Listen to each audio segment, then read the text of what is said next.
Good afternoon all. My name is Marja Mattila. I come from Forum Virium Helsinki, and I'm the coordinator of CitySDK project.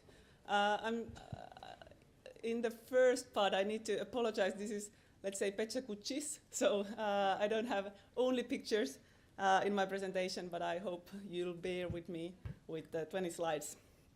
So CitySDK, the acronym SDK is often referred to software development kit, which is something that technology companies provide for their developers to develop services on top of. So, for example, Apple provides SDK to develop iOS applications.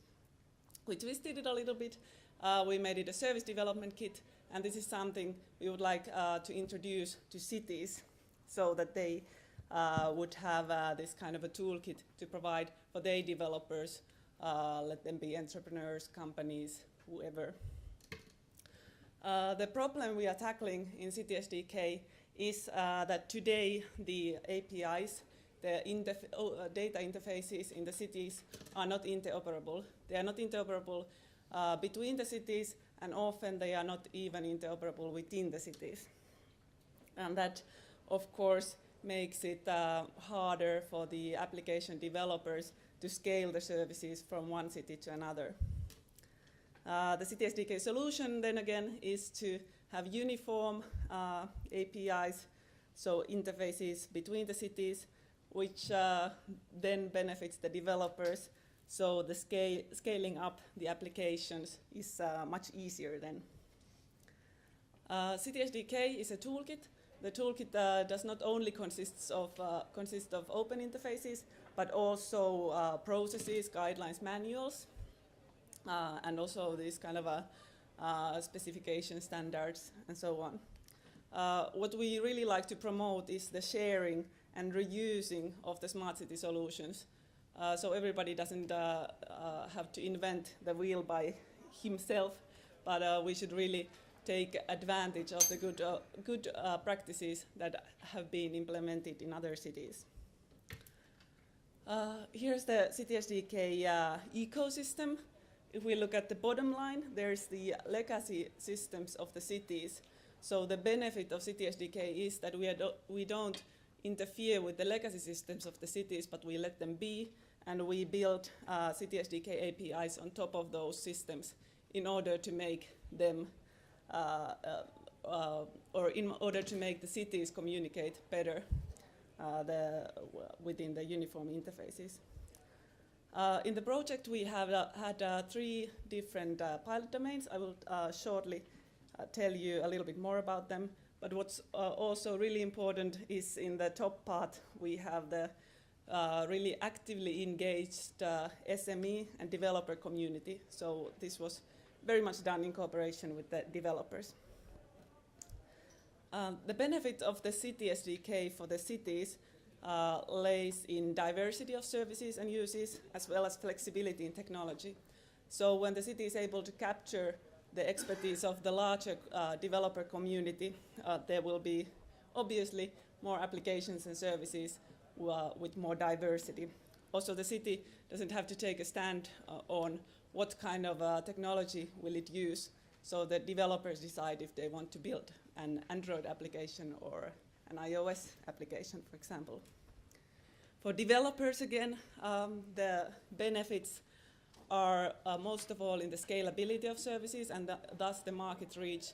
So when we have uniform APIs between the European cities, why not global also, they will have an access to larger markets with less adaptation required.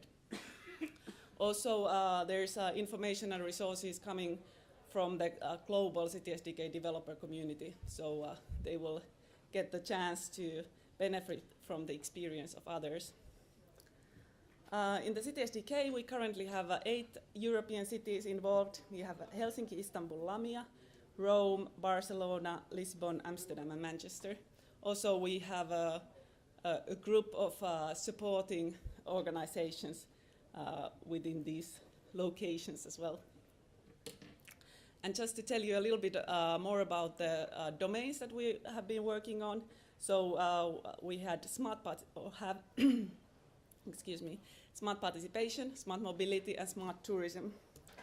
And in smart participation, where we aimed at was to get a more direct feedback line from the citizen to the civil servant, and also to be able to get the citizen issue feedback to the civil servants in the right format, so it would be easier for the city to handle.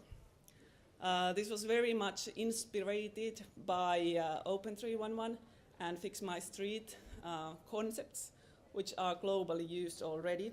And after thorough analysis of these kind of different existing standards, we chose the Open 311 standard as to be implemented also in the CitySDK Smart Participation.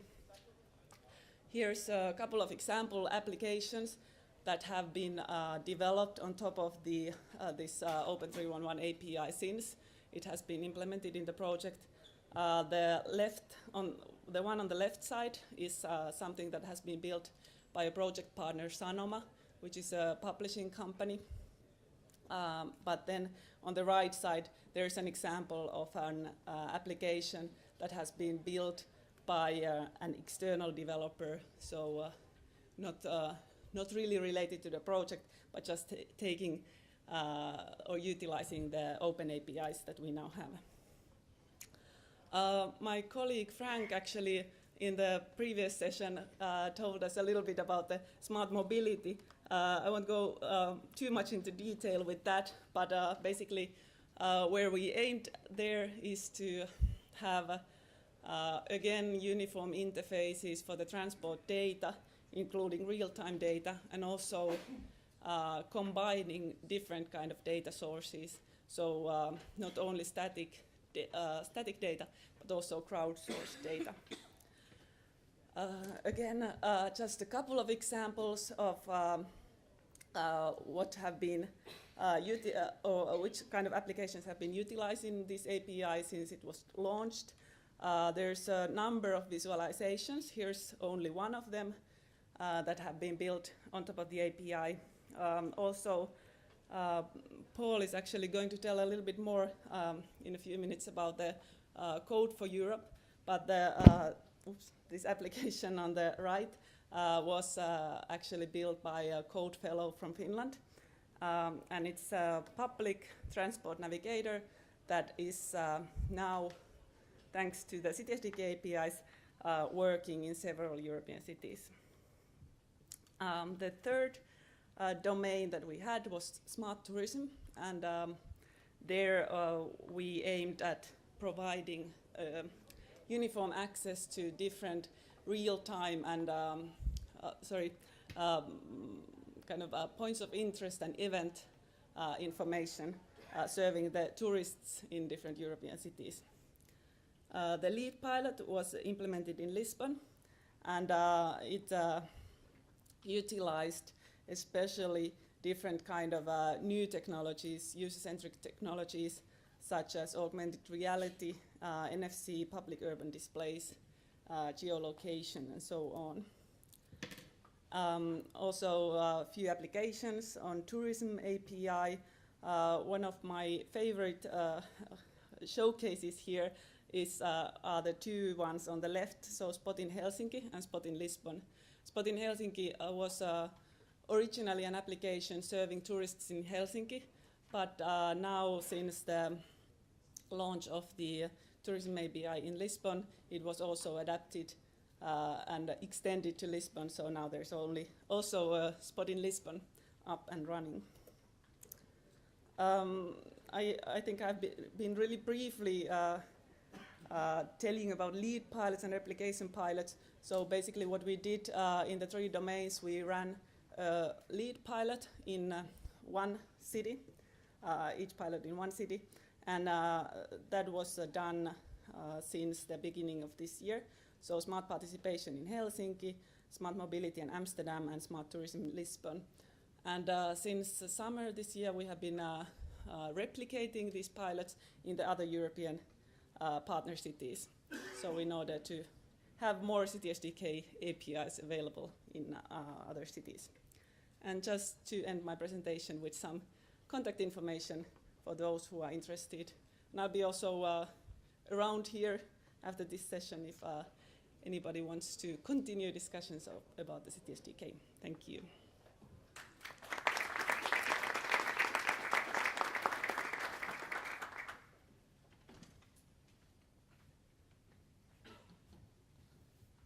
So I think I can do this.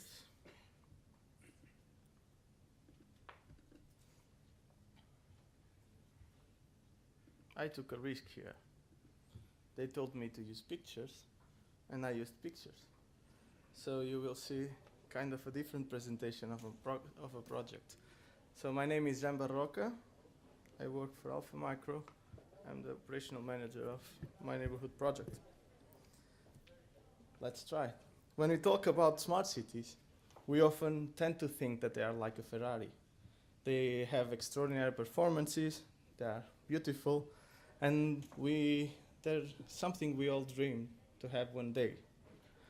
But if we look at a Ferrari or even at a simpler car like this Volkswagen Golf, we need to understand that there are lots of complex small pieces of the car that we need to take into account when we want to build one.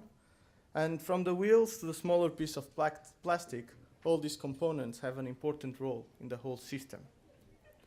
As well, when we know we have a car, we know we need to have roads, we need to pay for the car, and also we need to pay for the fuel in order to be able to use it.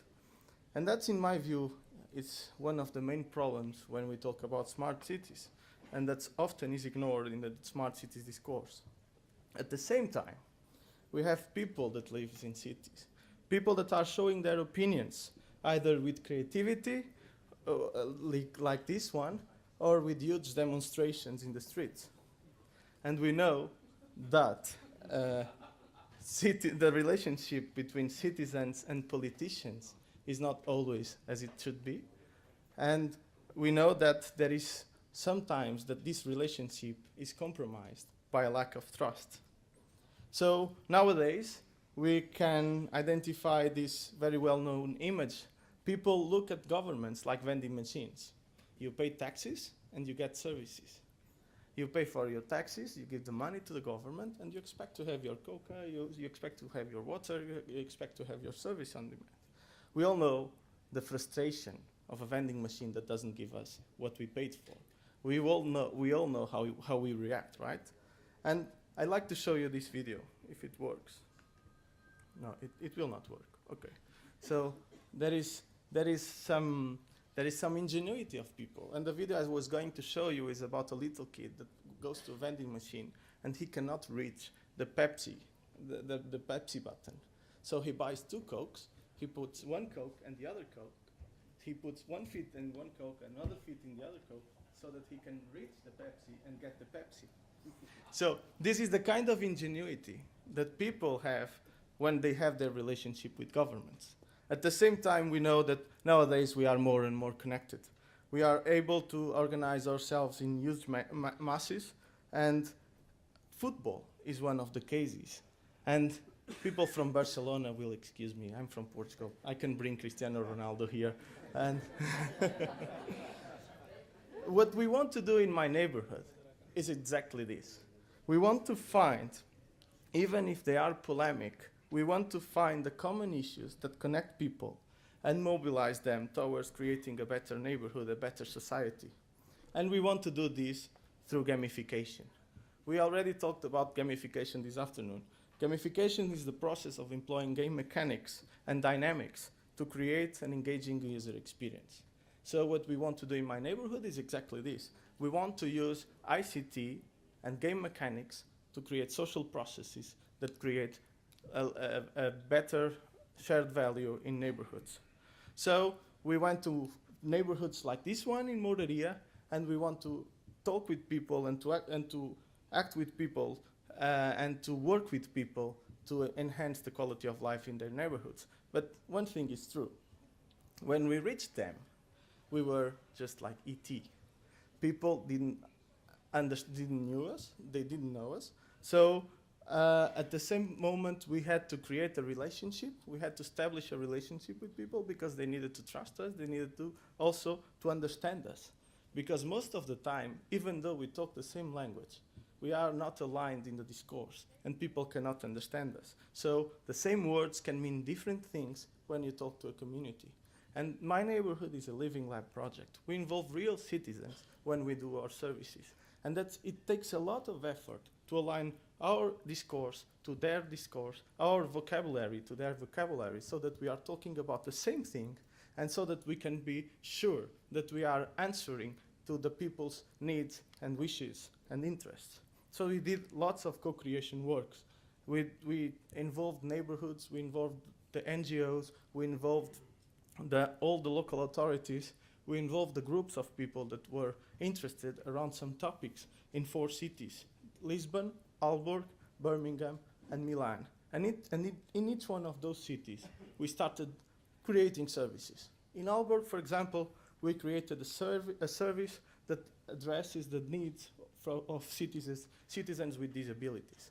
We co-designed with people a service that would help them to have people that visit them when they feel alone. In Birmingham, for example, one of the problems they have is mobility. So we designed a service, actually we redesigned the service called Women on Wheels. And the idea is that you can create sustainable communities that get together to go on a bike to work instead of using a car. We did the same in Milan. And this, I don't know if you noticed that the images are different because we did all the co-design process. It means following people into thinking about the service, idealizing what service they want to do, but also thinking about how the service will work, and this is the idea from Milan, and exactly what kind of specifications will emerge from that service so that ICT people can translate those ideas, those very nice ideas of services into lines of code and very successful applications. So this is what we are doing in My Neighborhood. And what I can tell you that we are now being very successful. We are now flying together, and ET is now a friend of ours. We are a friend of them. We are ET. We are now friends with the communities. And the lesson learned from this project is that even though you run fast, and often cities, they do think they run very fast, sometimes you run faster when you run together. Well, that's all. Thank you very much.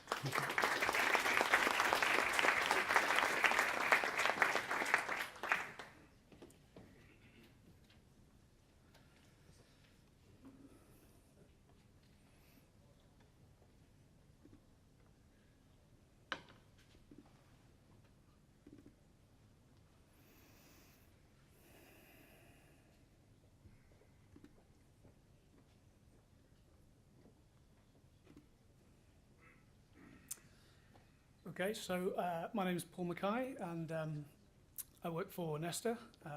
And this year I've been involved in the Code for Europe programme. I'm working on the Europe Commons site, and my focus working on Nesta have been slightly different to, say, the rest of the Code Fellows in the programme. I've had a focus on looking at how to increase the collaboration and reuse. And I think I actually set up times on this, so I'm going to have to do Pechkucha. So this has been Code for Europe, 5 cities across Europe, and the bottom-up broadband programme is underneath the umbrella of Commons for EU. And what have we found from throughout Code for Europe? We've seen examples of people working in institutions that they've been doing for many years, discovering new things by the hacks that the fellows have produced. We've seen one government say initially that they don't need a development team in-house, and at the end of the programme they've really wanted to hire one of the developers. And for example, example of Amsterdam fellows here, they've worked very closely with the city department and then also got out into the community, talked to people, and so we're, it's a great way to kind of achieve this, co-creation with the citizens as well as local officials. And also in Amsterdam, they had this effect of getting different departments to discover new things that they could collaborate on as well. Some examples of some of the apps that have been produced: Take a Hike, which I think was mentioned earlier, HSL Navigator, which was mentioned, open source navigation app. The Tag Check Score app from Berlin was about photo tagging or tagging collections of photos.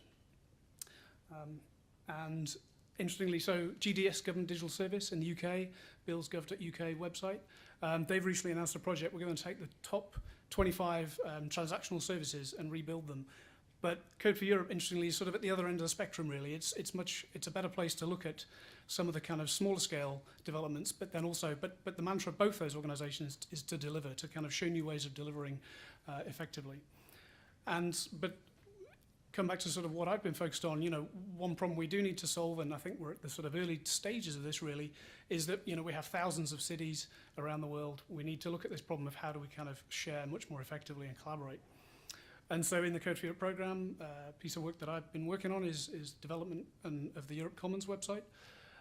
And this is sort of one solution for kind of being able to catalogue and share some of these applications that the fellows have produced, but certainly also other organisations may also develop similar things. Europe Commons itself is built on OpenCivic, which is kind of the original Civic Commons platform. Again, as some of you probably heard earlier, this was the same software platform used for the sanitation hackathon that the World Bank ran, also National Day of Civic Hacking, and now the Code for Resilience site that's just kind of launched this week. What's the main components of that? Well, it's being able to list applications, give some rich metadata about those applications, where to find them, how to use them, where's the open source, things like that.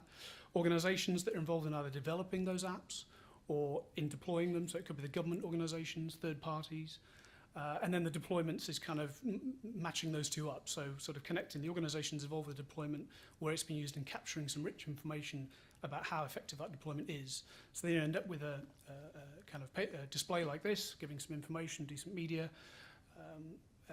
useful metadata information, and kind of then listings and maps about where it's used, so ability to kind of drill down into that and contact other people who've already benefited from it. What are we maybe aiming for? So this is just one example taken from the Code for America Commons. That site's been running now for sort of several years, because Code for America has been running as well for several years. MindMix is one of the most popular applications, and as you can see, they've got sort of thousands of, well, a few hundred deployments across the US. OpenCivic, there's been sort of ongoing work that I've been doing, working with New Amsterdam Ideas on the platform. A lot around multilingual support, and sort of support for Spanish language is maybe sort of 80 or 90% complete. That's an ongoing piece of work. And also we're looking to enhance it further with sort of ability of better search, better mobile support, and customization. But looking further at kind of, where could this go in terms of a roadmap? Another idea is that we'd like to explore is sort of civic sandboxes. So if you have the catalogue of apps, how could you easily kind of just push a button and go through a few simple steps to set up a test case for one of these applications, like a test sandbox app, and test it out? Another idea that I've discussed quite a bit with some local government people in the UK is something like a kind of app starter, so a sort of Kickstarter for some of these kind of collaborative apps. So how, what kind of a system would help government organisations to get together and collaborate on an idea that's already well formed, but they need to kind of collaborate and build support to do it because they can't do it themselves. And so looking at this picture of kind of the standard development cycle, start with user needs, go through discovery and alpha, beta testing and so on. We want to kind of augment this cycle with greater collaboration at the start, so people get together, testing existing applications, feeding them back through using sites like Europe Commons, and then distributing them more at the end. And looking a bit at data, so DCAN is an open data catalog similar to CCAN or Socrata, that's also developed by New Amsterdam Ideas, same as OpenCivic, and there's work ongoing right now to look at ways to integrate those two together, so it starts to give possibilities of apps catalogs that also show the data sources that you're using, or for example the CitySDK APIs, things like that. And we can look at sort of some of the ideas that have been put forward. This is Tim Berners-Lee's 5 stars of open data, which sort of gives an idea of sort of quality of open data as you publish it. And this is sort of different technical specifications. And we could look at similar things with some of these apps as well, things like, are they open source? But beyond that, someone else has also put forward the idea of open data engagement. So this hasn't formatted terribly well, so apologies for that. But if you go sort of up the stars there, you look at ways to sort of say, well, how can we build collaboration around some of these apps? How can we create networks and so on? And so Code for Europe is running again next year and looking for, to widen the network of people who are involved in the program. We're looking to hopefully increase the amount of reuse, so try to kind of focus a bit harder, a bit more on taking some existing software and trying that as well as developing new software. And thank you very much.